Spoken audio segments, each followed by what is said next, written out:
ليه لازم تختار مادة البرمجة والذكاء الاصطناعي؟ أنا عارف إن أغلبكم سواء أولى ثانوي أو تانية ثانوي بكالوريا، عارف إن أغلبكم متشتت وتايه شوية في المادة، ويا ترى يا باشمهندس أنا ذاكر المواد الأساسية اللي عندي ولا ذاكر المادة دي؟ ويا ترى أعمل إيه؟ وأنا يا باشمهندس أصلا أنا مش عارف أنا رايح لفين. انا مش عايزك تشغل بالك باي حاجة خالص. انا جاي اقول لك كلمتين اتنين علشان تبقى عارف واوجهك واقول لك انت رايح فين يا باشمهندس. اول حاجة مادة البرمجة هي مادة اساسية، مادة يعني هي مش اوبشن انك تختارها ولا لا.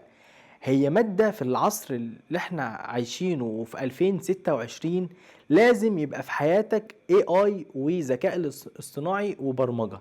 لازم، سواء انت بتعمل ايه في حياتك، ايا كان انت بتعمل ايه في حياتك، المادة دي والحاجات اللي لها علاقة بالتكنولوجيا لازم تكون في حياتك.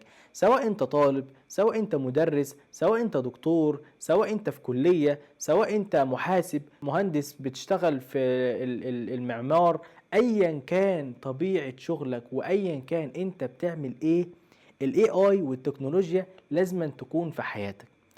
فالذكاء الاصطناعي ومادة البرمجة لازم تختارها ولازم انك تكون في حياتك، فانت تستغل الوقت والفرصة دي من الاول.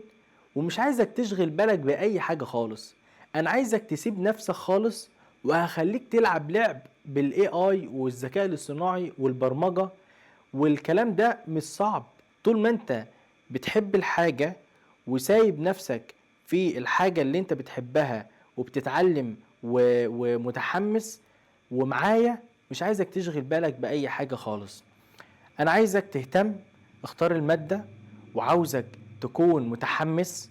وانا هاخدك من لا شيء، من الزيرو خالص، اعلمك كل حاجة في التكنولوجي، في الاي اي، في البرمجة، من اول الزيرو خالص لحد ما توصل لاحلى قمة واعلى الكلية، سواء حاسبات ان شاء الله، سواء ذكاء اصطناعي. وان شاء الله هكون معاك في كلية وهوجهك اكتر يا ترى تعمل ايه، كورسات معينة في شركات معينة. انا مش عايزك تشيل هم اي حاجة خالص، انا عايزك تسيبها على الله ثم علي انا. وشعارنا البرمجة معانا في امان. السلام عليكم.